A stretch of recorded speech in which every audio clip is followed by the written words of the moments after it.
Welcome into the Late Night Gamecock Show. Tonight is January 14th, 2025. It's still so weird, I swear, saying 2025, but it is January 14th, 2025, 1 month away from Valentine's Day. So everyone that's watching this, if you got a significant other in your life, go ahead and get some flowers, get some chocolate, get a nice Valentine's Day prize. I need to do that myself. We need to get a sponsor, Alex. That's just something for Valentine's Day, like 1-800-Flowers, whatever it was. But we appreciate you joining us tonight.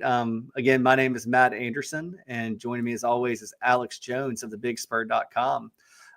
Both of our Twitter handles are there. If you want to follow us on Twitter, come hang out with us, chop it up day in, day out. If not, you can always find us on thebigspur.com and then on this show, usually Tuesday or Wednesdays at 8 p.m., just depending on what is going on with Gamecock men's basketball. Obviously a big game tomorrow. Gamecocks travel to Nashville, Tennessee, face off against Vanderbilt. Vanderbilt's 1-2 so far in conference play. The Gamecocks are 0-3. It's a road test. Gamecocks have played a gauntlet so far between Mississippi State, Alabama, and Auburn. And then this weekend, Saturday, they will travel to Norman, Oklahoma to do battle with the Oklahoma Sooners. So back-to-back road games for the men's team. The women's team is in the schedule. They had a big win over the weekend, defeated top 5 ranked Texas, I believe, at Colonial Life Arena. Real big win for them. So we're going to talk some hoops tonight. We're going to talk transfer portal. Alex, the transfer portal is technically closed for South Carolina, so we wouldn't expect any more defections from this roster until after the spring, and then the whole thing starts back over again. But since we last talked, the Gamecocks have landed some transfers for the football program, so we'll talk about that and really just anywhere this takes us tonight. So we're happy for all of you to join us. And Alex, roll the sponsorship opening.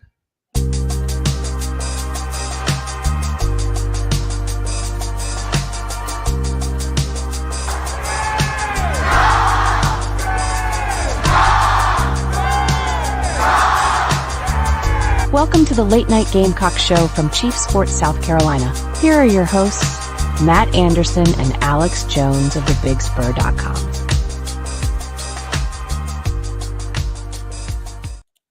Well, I am Matt Anderson, and this is Alex Jones, and we are ready to talk some Gamecock sports tonight. We're going to start with basketball, and Alex, I'm just going to tee you up here. Obviously, this is a humongous week for the Gamecock men's basketball team. The Gamecocks women's team is rolling. They'll have some challenges with LSU, potentially Tennessee, maybe some other SEC teams. But, right now, they're kind of coasting. They did overcome the injury to Watkins and win a decisive game against Texas. But right now, the men's team is where a lot of the focus is. So that's where we're going to hang out tonight. Gamecocks are 0-3. Obviously, the Mississippi State game was just an absolute blowout demolition of a Gamecock team that I don't think anybody really saw coming. Even like that line, I think was like 10 points, 8 points, 6 points. So, it was not something that even the computers were predicting. Then Alabama comes to town. I thought the Gamecocks showed some grit and some fight in that game despite getting down early. And then this past weekend with Auburn, Gamecocks had every opportunity to win that game. It didn't come to fruition. So, Alex, what can you tell me about this Gamecock men's basketball team? Forget the non-conference. We're talking about SEC right now. So after 3 games, what do you think you know about this team? Yeah, first off, I think you're seeing just how difficult the SEC is going to be this year, not only with who South Carolina's played, but just looking around the SEC. Like it's going to be a gauntlet game in, game out this year. And, I think just for South Carolina, you got maybe 3 of the toughest teams, maybe 3 of the 5 toughest teams in the conference in your first 3 games. And, I think in your most recent game against Auburn, you showed a little bit, you showed some fight, you showed some intensity on the court. And, I thought even in a loss, you did show a lot in that game that you can build on. I think the key for South Carolina in this next couple of games is, against Vanderbilt, Oklahoma, is to not let that Auburn game beat you twice. It was a really emotional game, came down to the end. Had your chances to win it late, but, you just couldn't execute late. You didn't, I think it was 5 minutes, 18 minutes of basketball, 5 minutes, 18 seconds of basketball there at the end that you didn't score. And against a team like Auburn, they're going to beat you that way. But you were in the game to the end, had your chances to win it, but now it's just kind of flushing that loss and finding there's a lot of good. There was a lot of good things to build off in that game that they need to build off on going into Vanderbilt tomorrow. I mean, Alex, if you ask me, you lost the first one by 35. You lost the second one by 18. You lost the third one by 3. I mean, so if you look at it one way, it's showing some improvement. But, like you said, those particular games in general, let me check my notes. Yeah, we're against the 19th best team in the country, the 8th best team in the country, and the best team in the country, number 1, Auburn.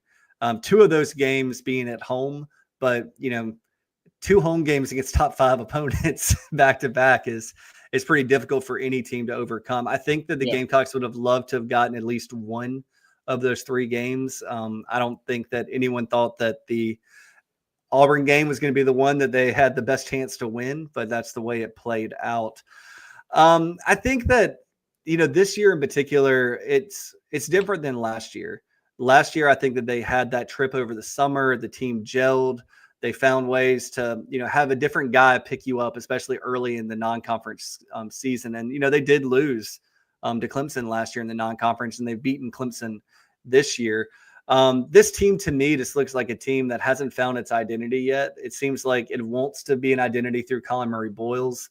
Colin Murray-Boyles has had absolutely fantastic games. I mean, look no further than this past Saturday against Auburn. He was the best player on the court. And there were 40-plus NBA scouts, GMs, whatever, that were in attendance to watch, Auburn for sure. But really, I think they were there to watch Colin Murray-Boyles and what Colin Murray-Boyles is going to do against those guys because, to draft a guy in the lottery, or late first round draft pick, whatever, you got to be really invested in the kid's potential and future. So happy for CMB. I thought that the game was very physical in the second half. The referees kind of swallowed their whistle. And Alex, I know that you were at the game, but for those watching on TV, on the broadcast, they kind of talked about the announcer saying the last couple minutes, I think these refs are going to let this one play out. And they sure did. I thought that the Gamecocks are very opportunistic. One of the big things for me for the Gamecocks was that they did get down by 9 points early in the game. And they found a way to claw back in, and they went on a run against one of the better teams in the country to take, eventually an 8-point lead, a 6-point lead at halftime, and, not scoring very many points in the second half. I think the Gamecocks might have scored like 23, 25 points or something in the second half. Ultimately was their demise. I will say that Arden Conyers.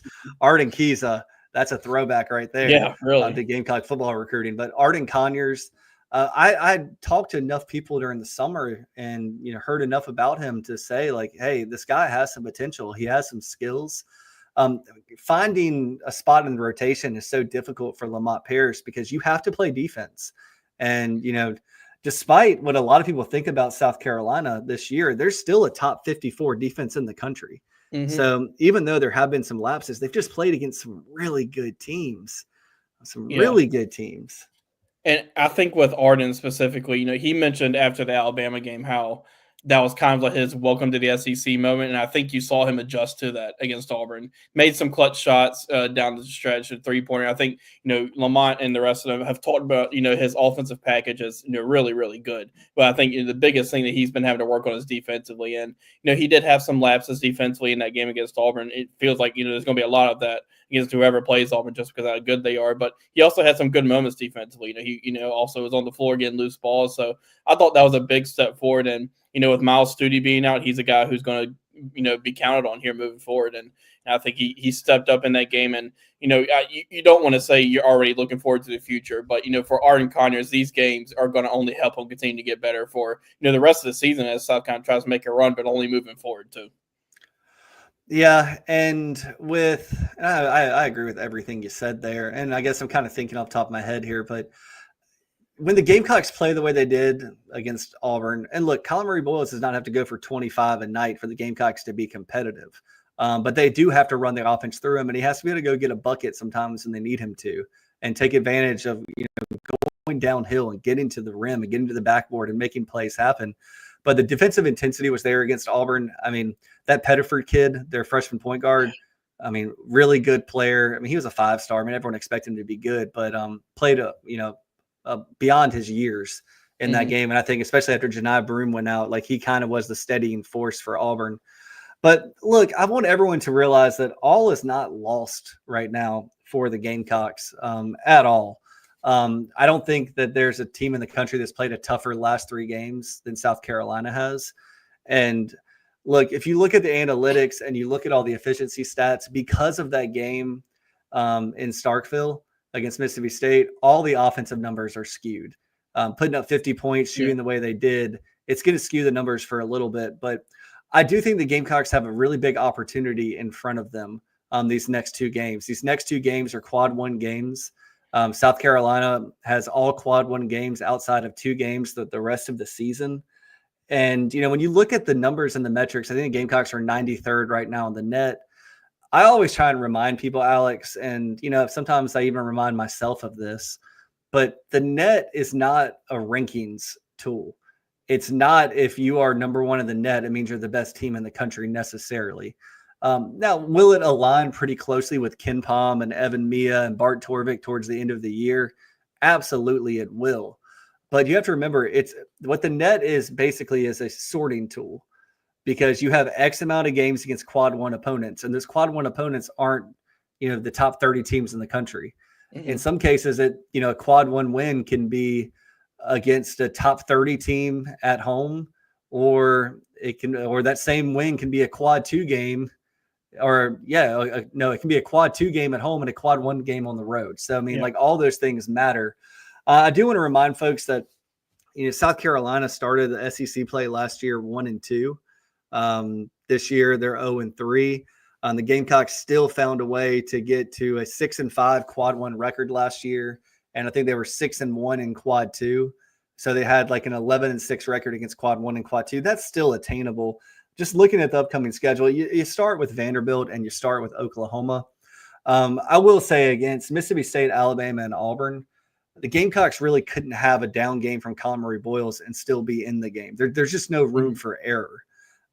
Against Vanderbilt and Oklahoma, there is a lot more wiggle room and a lot more room for error in a game. It's not going to be all of a sudden a 3-point game balloons into a 16-point lead in, 2.5 minutes of game time, like we saw against Mississippi State and we saw against Alabama. It almost saw it against Auburn, but you didn't. So, just looking at that, Alex, let's talk about these 2 games and just, do you think the Gamecocks have to win both of these games coming up?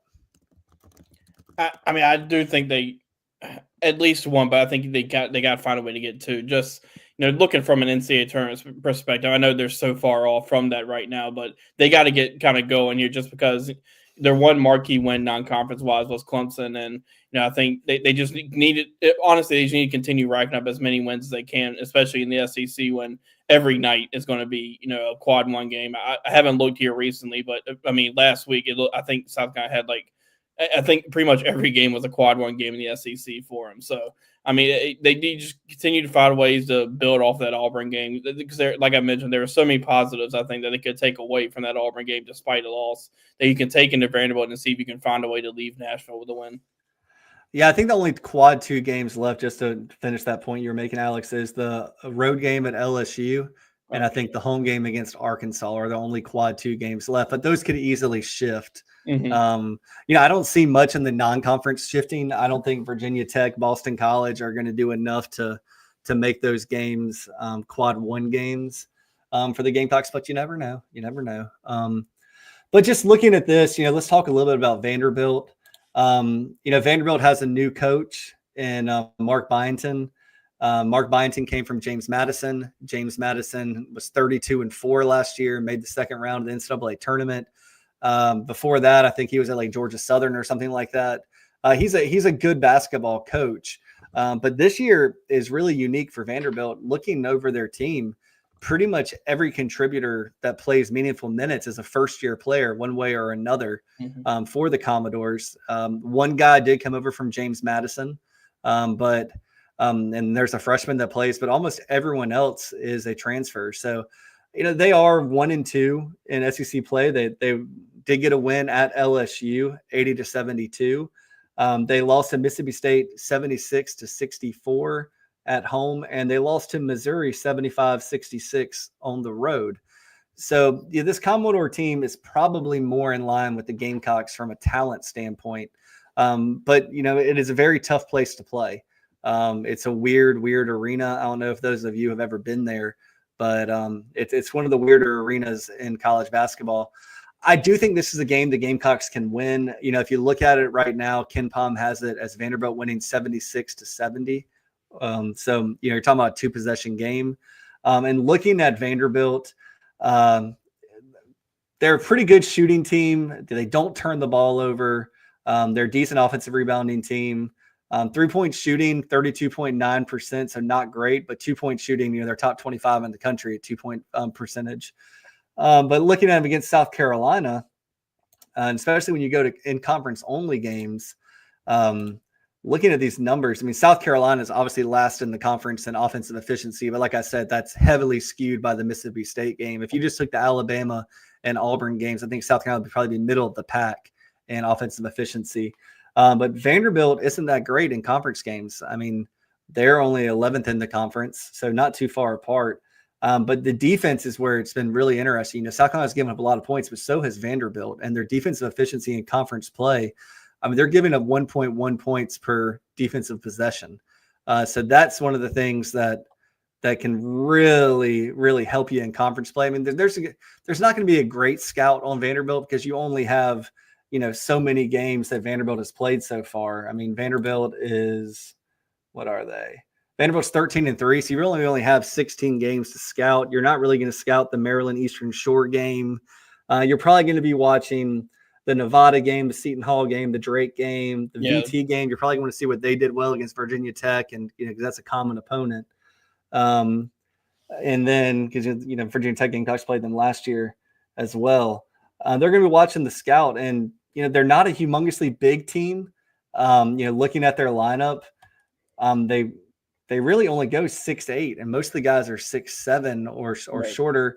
I did think it was interesting that Jason Edwards is their highest point per game guy, but he comes off the bench for them, and that's a guy that scores 17.8 points per game. But they go, they're 6'4", 6 foot, 6'4", 6'7", 6'8", 6'1", 6'5" is pretty much their rotation. So South Carolina should have an advantage in the post, I would say, Alex, between Nick Pringle and Colin Murray Boyles. Yeah, that's kind of one of the big things that I'm looking for in this game is, I think that's maybe the biggest key is the post play in this game. I think it's been mentioned when you listen to people talk about Vanderbilt basketball is that maybe they're a little bit undersized, and people were kind of waiting to see how they did in the SEC with that just because of the forwards you're going to face in this league. And that's going to be a pretty good matchup to watch to see if Colin Murray Boyles and Nick Pringle can get anything going in the post. And if they can, that's only going to help the guards, make plays too. And one thing South Carolina has to do is they got to take care of the ball in this game. Vanderbilt right now is averaging, 10.2 steals per game, which is tied for or 7th in the country right now. So that's going to be a big thing with this team, especially not having your point guard out there. Got to make sure to, continue to take care of the ball. Did a fairly good job of that against Auburn, but that's something that's going to have to continue this game because especially on the road, if you're making turnovers, this team, Vanderbilt's capable of going on runs and making it difficult to climb back into it. Yeah, what's interesting for me is in league play so far, opponents are shooting 36.2% from three-point line against Vanderbilt. Obviously, it'd be nice for the Gamecocks to hit a couple of those. I think Jacoby Wright's due after an 0-for-5 game against Auburn. Morris Ugasuk's shown the ability to shoot it. Arden Conyers, I think he hit 3 threes against Auburn. Colin Murray Boyles has knocked down a couple as well. The biggest issue for the Gamecocks is that bench depth, which already wasn't great, is really dwindling. I really think you only have about 8 guys that you can feel confident throwing out there. But I will say I think that, and this is not a knock against Jamari Thomas at all. Jamari Thomas is brought in for a reason. But I do think that the Gamecocks play at a slower pace and be more methodical. And I think that's only going to favor them as we get into SEC play and kind of grind them out games because you have to find a way to get good shots and shorten the game when you have not a great depth. Let's just be honest. You don't have a lot of depth right now. So you don't want to get into a run and shoot match. So I think that between Jacoby Wright and Morris Ugasuk, if they can slow down this offense even more, get more to where it was like last year with Talon Cooper, getting good shots, getting lobs that you really didn't have an opportunity to throw last year outside of Colin Murray Boyles and Zach Davis occasionally, But I think that, the game slowing down will be good because there were a lot of times, and Jamari Thomas is averaging like 12, 13 points a game, 11, 12, 13, whatever it was. I think he's a really good player, but I don't think he needs to be offensive, being the catalyst for the offense as a point guard. I think that if he played the Michi Johnson role, that would be really good for South Carolina if he could be Michi. But I mean, his 3-point shot just hasn't been there, which, Michi was so hit or miss too. Sometimes it seemed like the basketball rim was this big. Sometimes it seemed like there wasn't even a rim he was shooting at. Yeah, the biggest thing Michi did for that team was, obviously he had those games where he was on fire from 3-point range, but I mean, his first step was lightning quick, and he could drive the lane, and that would open up Talon Cooper or BJ Mack or Colin Murray Bowles. That was one of the biggest things that he added to that team last year, and he was really good at, along with his leadership, on and off the court. So I think that's one of the biggest areas that this team was missing compared to last year. Obviously they've had the struggles at point guard too, but just stay on track. With that Vanderbilt game, I think you mentioned some of the depth. Vanderbilt's probably going to play about 8 deep in this game. They've got 8 right now, I think, that are, or maybe 9 or so, that are right around that 19-minute mark per game. So there's going to be a little bit of depth that they're going to have to battle, but it's probably not going to be to the extent of Alabama was, where it seemed like Alabama used the whole bench in that game. So it's going to be a game where I imagine this one's going to come down to the wire, and it's just going to come down to who can make the plays. And South Carolina got to find a way, got to see who can step up to see who can do that. Yeah, and for me, I do think the Gamecocks will win this game tomorrow night. I do predict that the Gamecocks will win. Alex, I don't know what your thoughts are, but yeah, I'm not saying that the Gamecocks have to find a way to win one of these just to make things easier of these next 2 games, but I do think they will win this one. I agree. I think it'll be really close. I think the key for South Carolina is to get off to a good start. Don't have it where you, in that Mississippi State game where you got behind early and it was pretty much over from that point because Mississippi State wasn't going to let you in it. So that's one of the biggest keys is find a way to get off to a good start, or either at the very least not let Vanderbilt get hot and make it a lopsided game early. And, it's going to be a rowdy arena. Memorial Gym always is in Nashville. And, I'm sure they'll have that place packed. And, it's going to be a really good game. And there's a lot of, it's just going to come down to who can make the plays in the big moments. And, South Carolina, they just got to find somebody to do that. And I think Colin Murray Bowles found something in that game. He kind of talked about how getting back to his aggressiveness against Auburn. I think that they got to have that again, especially kind of what we talked about, maybe having a size advantage down low. Because if Colin Murray Bowles is getting going, that's going to, he's going to draw attention that could help open up some open shots for either Nick Pringle on the other side or those guards to shoot some 3-pointers. Yeah, don't disagree at all. Moving on to the Oklahoma side of things, I think Oklahoma will be a bigger test than Vanderbilt. Look, and I'm not saying that in any kind of negative light towards Vanderbilt. I think both these games are big. Every game is a big test for South Carolina right now. I mean, heck, even the North Florida game to start the season. But, the way the Gamecocks played against Auburn and how they, hung with Alabama for the first 10 minutes of the game and the last 20 minutes of the game, I do see bright spots. But, Oklahoma's a different kind of team. Oklahoma is probably a little bit better than Vanderbilt. They definitely have the wins that Vanderbilt doesn't have. Just looking through Oklahoma's schedule, they beat Providence by 2. I'm not saying Providence is the world beater. South Carolina's probably better than Providence, but they beat Arizona. Arizona's kind of picking it up now, but they started slow. Louisville hit or miss, probably picking it up a little bit. They beat Louisville. They beat Georgia Tech. They beat Oklahoma State. They beat Michigan by 1, but they're on a 3-game losing streak, just like the Gamecocks. So Oklahoma will have their version of the basketball Red River shootout. That game is tomorrow against Texas. The game is at home. So, if you want to watch that game, let me see what time that game is, the Oklahoma game. Oklahoma and Texas play at 10 p.m. So, yeah, you can watch the Gamecock game, take a shower, and then you can watch the Oklahoma game, Oklahoma, Texas, if you want. But Oklahoma started 0-3 in conference, 107-79 loss to Alabama. So they played Alabama worse than South Carolina did. They lost to A&M by 2. That was the game where they had an 18-point lead at one point, and Texas A&M came all the way back without Wayne Baldwin the fourth, and was able to snatch that victory. And then they lost to Georgia by 10 on the road. Georgia's playing better. Georgia also just beat Kentucky as well. But Oklahoma is a team that, outside of, their superstar Jeremiah Fears, that freshman, everyone else is a senior on the entire team. Everyone that contributes is a senior. That Bryson Goodine kid, I don't know if you watch that, man, but he put on a show against Texas A&M. I think he was 7 of 11 or something stupid from 3-point line. And that's a guy that's averaging like 3 points a game. Against Texas A&M, he went 9 of 11 from the 3-point line. So don't let that guy get hot if you can avoid it.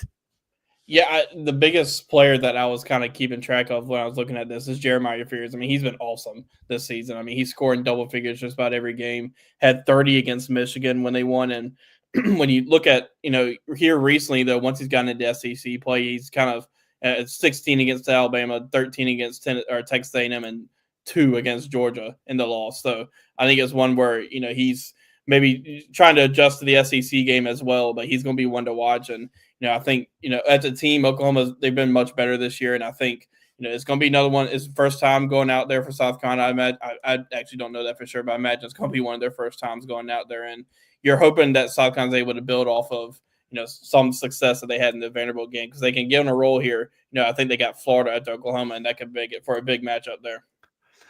Yeah, I think that the Gamecocks have a good opportunity against Oklahoma too. It's interesting. Oklahoma is one of the worst rebounding teams in the SEC and in the country. They're not a great rebounding team. Looking at their shooting numbers, they do shoot 36.8% from 3. So, really the key to that game is to get your rebounds and try and hold them down from the 3-point line. Don't let them get points in bunches.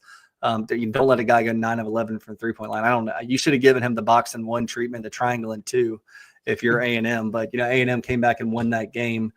Looking at it, Oklahoma's defense is the worst defense in the conference through 3 games. So South Carolina should be able to score. I think, both of these games, if the Gamecocks can get in the upper 60s, mid 70s, I think that they can win both of these games. I mean, I think Lamont Paris has a ridiculous record when his team scores 70 or more points in the game. Yeah. I don't remember what that record is off the top of my head. I think he's only lost like once or twice in that scenario coming into this year. I guess I should look this year and see. They did lose to North Florida. I think that's in Indiana, 70. So maybe like 4 times in his entire career at South Carolina when the Gamecocks score 70. But I do think the Gamecocks – I think if the Gamecocks win these next 2, it's huge. Not just for the season to get to 2 and 3, but to have Florida coming in. And then after that, you have Mississippi State at home. You really do need Colonial Life Arena to get rocking again. And I do think after the Auburn game, and if you can rally around and get 2 more wins and this week, then I think the Colonial Life Arena will be rocking for Florida, because Gamecocks do not like the Gators in any sport. So with that being said, Alex, do you want to hit some SEC scores? I haven't had a chance to look at it's right now. Kind of crazy right now. Auburn's up 60-39 on Mississippi State in the second half with 11 and a half to go. I think I looked a minute ago, and Mississippi State had made like one of 16 from 3 right now for Mississippi State. So it looks like Auburn's running away with that one. Auburn scored 46 in the first half. Ole Miss right now is up 4 in Tuscaloosa against Alabama with about 12 minutes left. And then Kentucky's up 12 at 46-34 with 16 minutes left. Who's Kentucky playing? Oh, sorry, Texas A&M. Okay. Yeah, so Texas A&M's weird to me right now. What's up with Wade? Is Wade Baldwin playing tonight? No, Wade Taylor. No, he's not. He's not playing. Oh, Wade Taylor. Who's Wade Baldwin? He played at Vanderbilt. That's why he's in my head. I knew I recognized that name. So anyway, I mean, the SEC is going to be a bear. I said earlier on Inside the Gamecocks, so I think that if the Gamecocks can find a way to get to, including SEC conference tournament, 3 games under 500, I think is like the minimum that you can get to, have a chance in the NCAA tournament.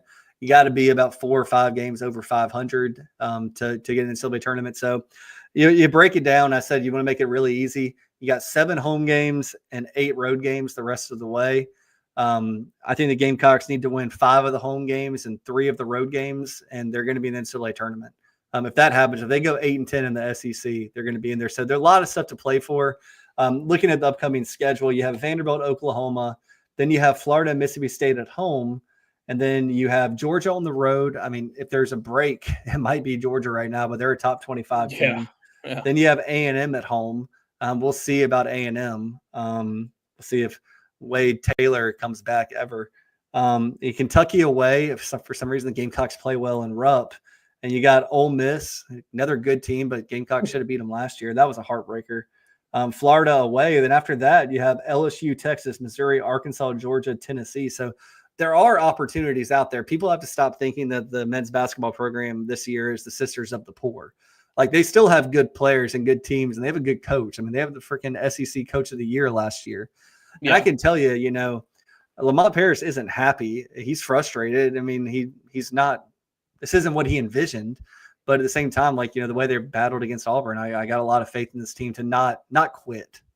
I thought he coached a heck of a game against Auburn. I mean, you could tell those guys were ready and they were locked in from scouting report wise and all. I mean, he had those guys ready to play. Now we knew, you know, just from what we've seen the first 2 years in Lamont Paris, how good of a coach he is, and you know, we've seen what he can do in game, and you know, that showed on Saturday, and they were real close. And you know, kind of to your point with the schedule, when you're reading off the schedule, I think you can really hear or see just how important these next two games are. You know, there's no easy games, but you know, you kind of look at these two games and it may be the most manageable just from, you know, an opportunity to kind of get going. And so I think, you know, once you say that, you know, these two games, they're crucial for South Carolina.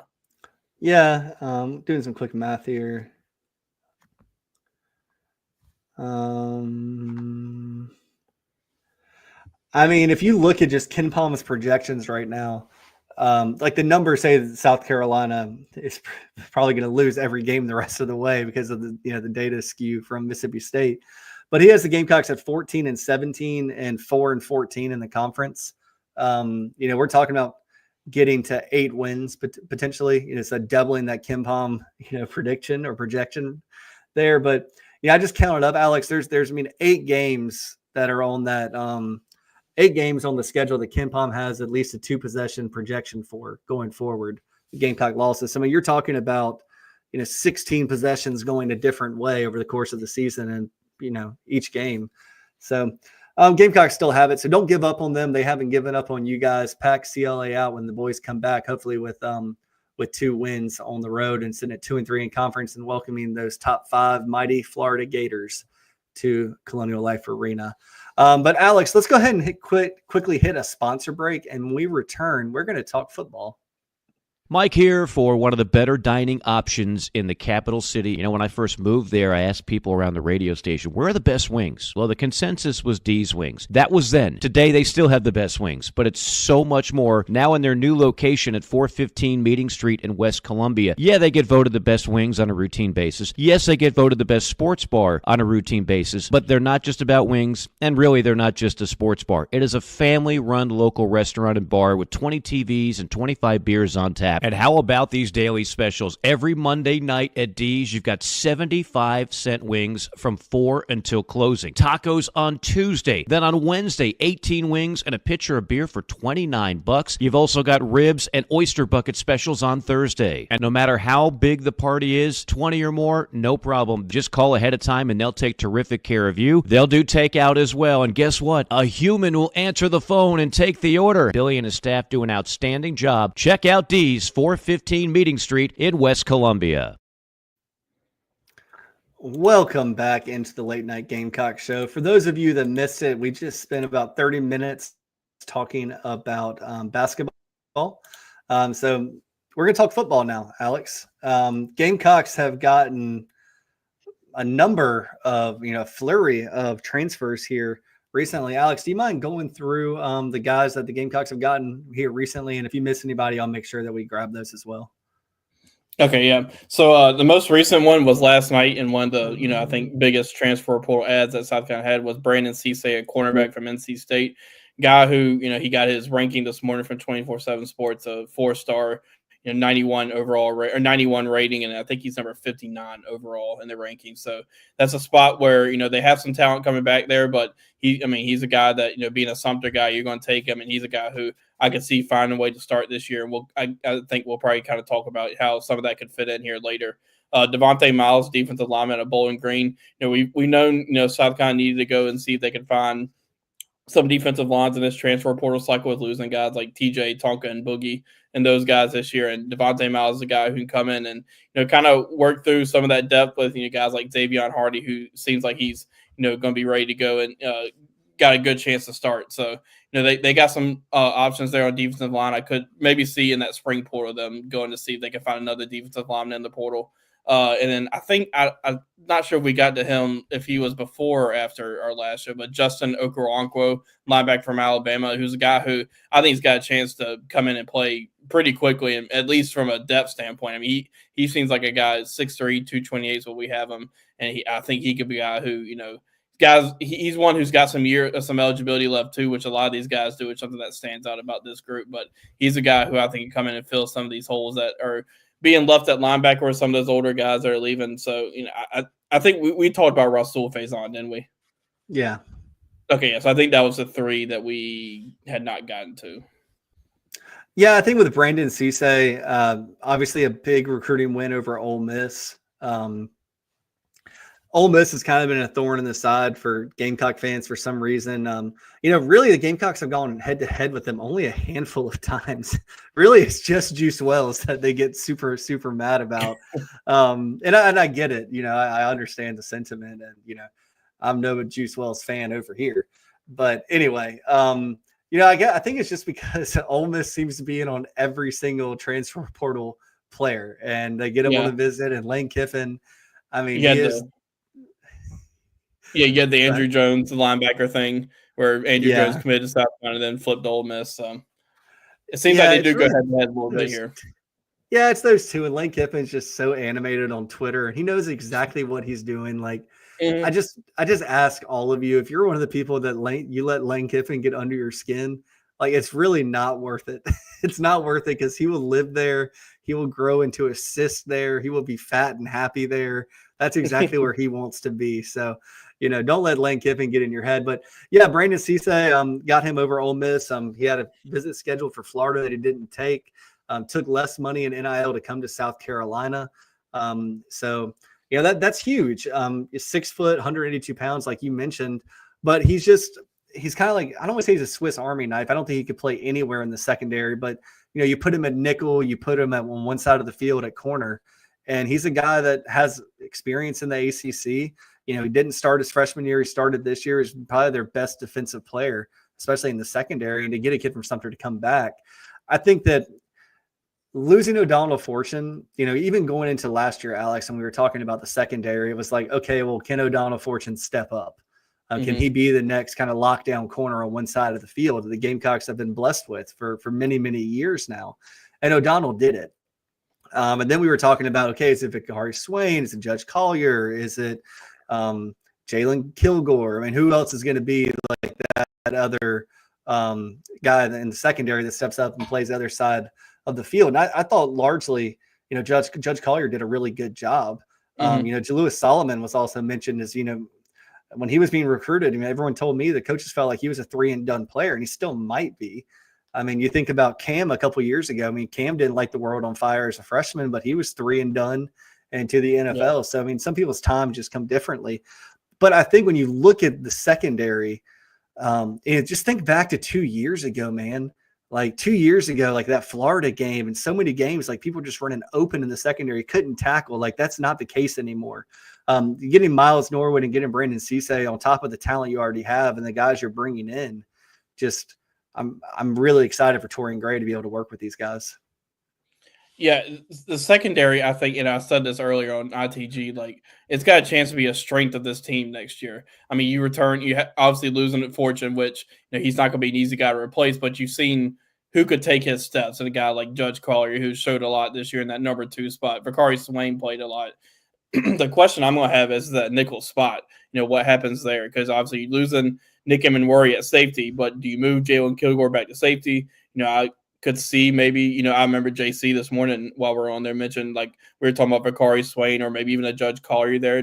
I think Cisse played a little bit there at NC State. So, and obviously don't forget guys like Kelvin Hunter, Jalewis Solomon, and those guys too. Like South Carolina's deep. Like they got a lot of options to work with here in this offseason to see who's going to start or who's going to play. Like David Busey at safety, he's a guy to watch out for too. So they have a ton. Torian Gray and those guys have a ton of options back there in the secondary. And when you look at it, there's a lot of guys who could take that big step from year 1 to year 2 and maybe enter the starting lineup, or a guy like Peyton Williams too. I mean, he's a guy who when he comes in, he plays really well. So I keep saying it, but there's just so many different options and so many talented options they can go with in the secondary that any way you look at it, you think, whoever trots out there with that first group, they're going to be pretty dang good, whoever it is. Yeah, and I think that I'll put a bow on it on this with the secondary. I truly believe in my heart of hearts that the Gamecocks have 3, 4, 5 guys that are going to play in the NFL when it's all said and done, and that's humongous because you got to get after the quarterback in the SEC, and we're going to talk about Devontae Miles and the defensive line that South Carolina has and what they need to do. Obviously Dylan Stewart will help with that, but if you have guys that can make life difficult on an opposing quarterback back in the secondary and that second level, it's a huge difference. So Devontae Miles, I don't know if anyone's really projecting him to be a starter. Listed at 6'5", 275. That's kind of light for a defensive tackle. You probably want those guys bumping 285, 300, 305, 310. So we'll see. I mean, he's played defensive tackle and defensive end in his career. Came from Bowling Green, as Alex mentioned. At this point, you got to have bodies. And I'm not saying you just take a warm body. But, it's a guy that they targeted and they found, and he has a couple years of eligibility. So we'll see what happens with him. I'm not sitting here and saying he's the next Kyle Kennard or anything like that. Kyle Kennard wasn't highly rated coming out of the portal. He was a good get, but no one thought he was going to be National Defensive Player of the Year. Right. So we'll see with Miles. The Justin Okoronkwo kid, from Germany, has not only a gymnast background, but a soccer background. And he built like a Greek sculpture. I mean, the guy's just rocked out and jacked and athletic as all get out. He's a guy that Alabama was counting on for next year. I think he probably would have started at Alabama this upcoming season. He'll have every opportunity to start at South Carolina. From what I've heard, he's a very smart player. He's picking things up quickly. He hasn't been playing football that long. So when you have all that raw, untapped potential, it is an opportunity for him to shine at South Carolina. And he's got 4 years to play 3. So I think what South Carolina has done this portal season is probably about as good as you could ask for. I mean, if you're going to tell me to take a chance on linebackers, give me speed and give me athleticism. And give me what's his name? Sean Murphy, 6'2", 230. Give me Justin Okoronkwo, 6'3", 228. Like those are the guys, with the Fred Johnson, and maybe we'll see what happens with Bam, see if he can come back. But I think David Busey could eventually be a linebacker at some point. I think he needs to bulk up a little bit more. I think, but yeah, I think he's going to play in the NFL too. David Busey. Yeah. Yeah, I mean, these guys that they're bringing in at linebacker kind of look like what Clayton White's been trying to build that room to look like. I mean, you look at a guy like Demetrius Knight this year. These guys kind of fit that mold too. And I think Murphy and Okoronkwo, I mean, their upside is really high. I mean, Sean Murphy is a guy who didn't play a ton at Florida State, but, I mean, you can see the potential when you watch some of his highlights. Same with Okoronkwo. Like, those guys – they got eligibility left. So, I mean, they're going to be counted on next year. I think they can play a big role in that defense, but those two could be really fun to watch here in these next few years as they develop under Clayton White. And, kind of to that point, not to jump ahead a little bit, but, I think one thing they've done this cycle that you've seen, like they're getting guys who have eligibility left, who have multiple years of eligibility left. They got a little bit of that last year, but, you think about the impact guys that they got last year, Kyle Kennard, Demetrius Knight, the two Kamar Bell, Torres Ellie Simpkins, those guys all had 1 year. Some of these guys are coming in, are still highly touted, but they have eligibility left, like a Cisse. He's got eligibility left. The linebackers. So it's just Jaylen Brown. I mean, yeah, Jaylen Brown. I mean, that's another one at edge. Like he can – Missouri did not want to lose him, and I mean he's got a chance to develop, and he could easily, I think, start on the other side. But there's going to be competition beside Dylan Stewart with Brian Thomas and JT Gear and Dez and players like that. But I mean, he's got a lot of potential as well. So there's just this class could be one that is going to help them this year, but down the road it's going to be really interesting to see how this class kind of helps continue to build what Shane Beamer and them want to build at South Carolina. Yeah, I think so too. And I mean, I've said it on a couple of shows now, but I have no problem with the rent a running back, strategy. If you can go find a running back in the portal for 1 year and keep, growing your pipeline of younger guys, I have no problem with teams doing that. But I do think along the offensive line, the defensive line, linebackers, secondary, not necessarily wide receiver or even quarterback or tight end, but defense specifically, I think if you can get guys that can be in your system for multiple years, it's just better. it's just a lot better. I mean, guys have been playing offense their entire life. You know what I mean? Like everyone's played backyard football and run a route. Like, I mean, it's not like it's that crazy. You got to learn the route tree, you got to learn the playbook, and you got to, work on the nuances of the game. But, you don't have to learn a new system and trust the guy next to you. And like, that's why the best Gamecock defenses have been the guys that trust the guy next to them because they've been in the war with them. Mm-hmm. Kyle Kennard and Dylan Stewart, it's an anomaly when you have two defensive ends come in right away and do what they did in just 1 year together.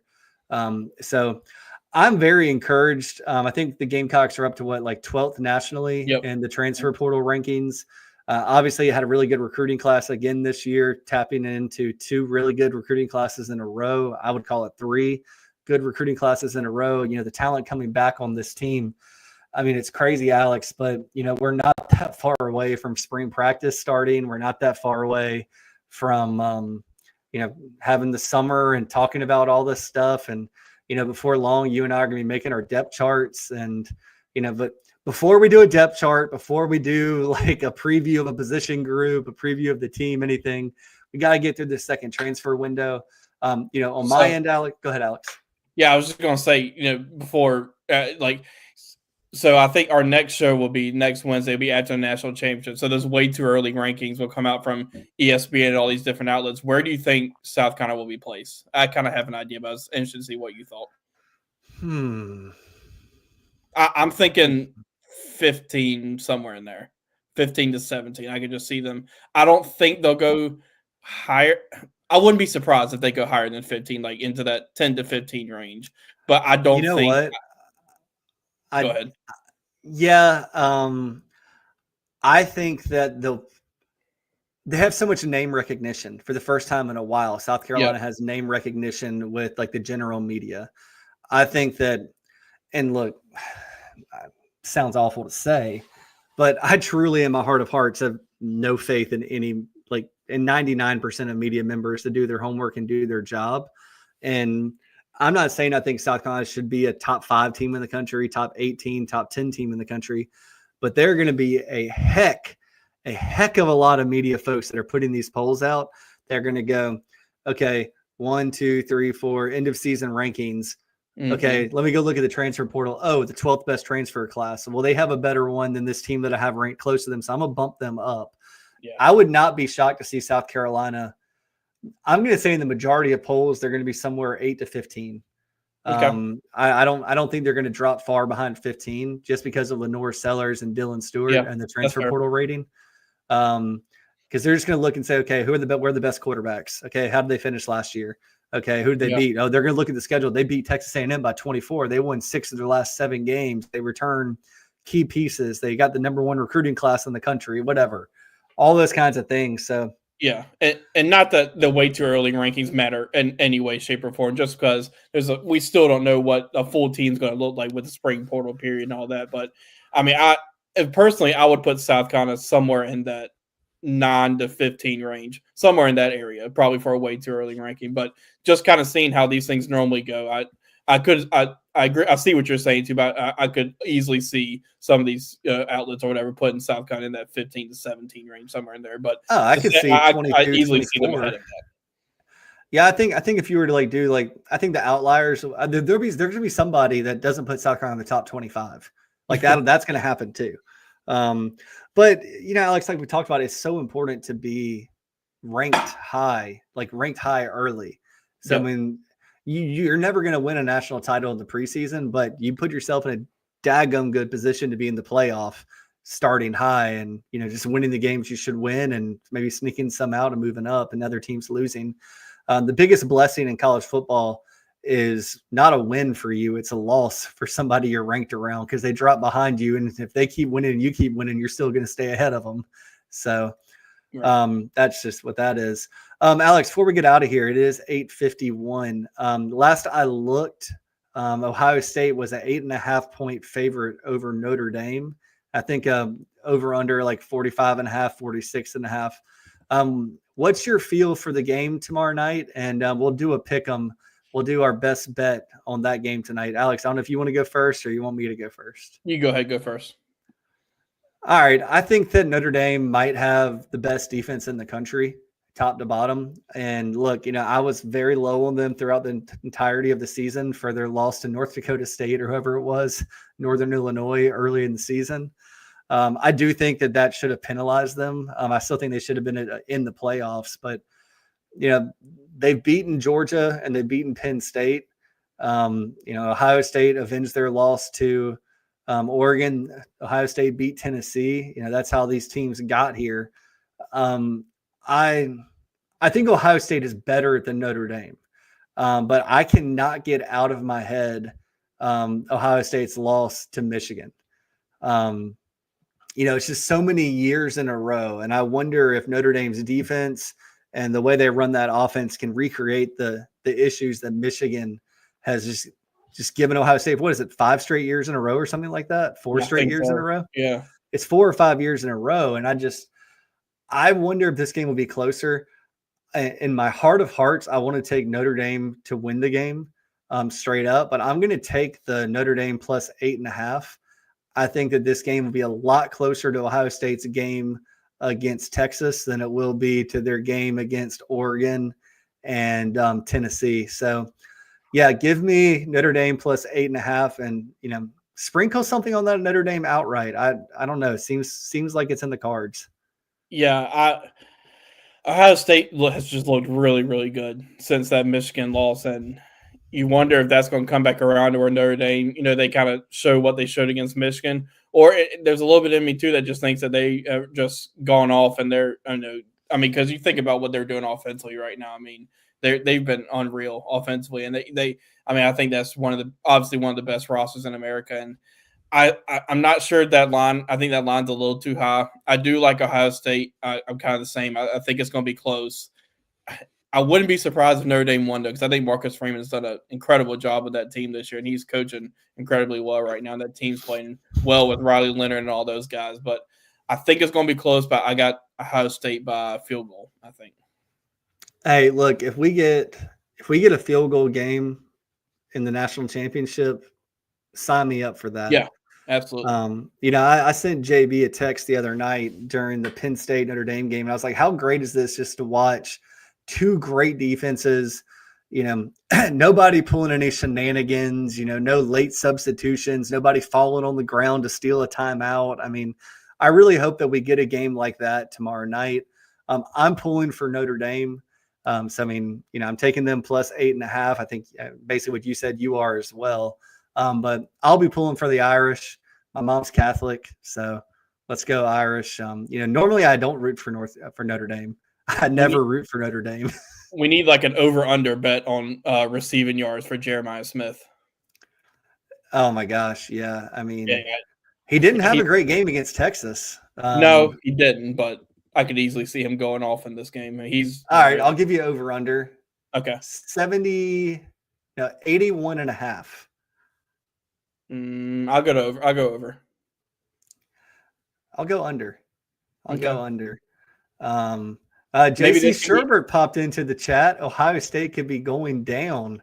Well, I know that his wife Nat will be pulling for that big time, and if JC wants to have a happy wife, I know he'll be pulling for those Notre Dame Fighting Irish as well. I will be too.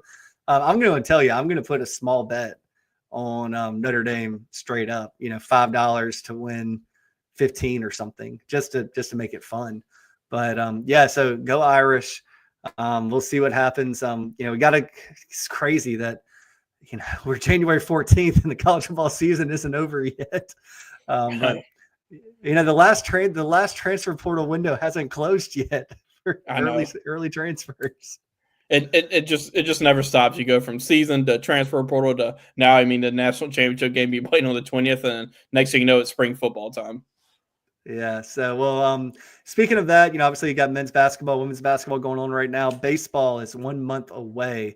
Want to give a shout out to Joe Machika. I know that he was live a little bit before us. I hope you checked out his show.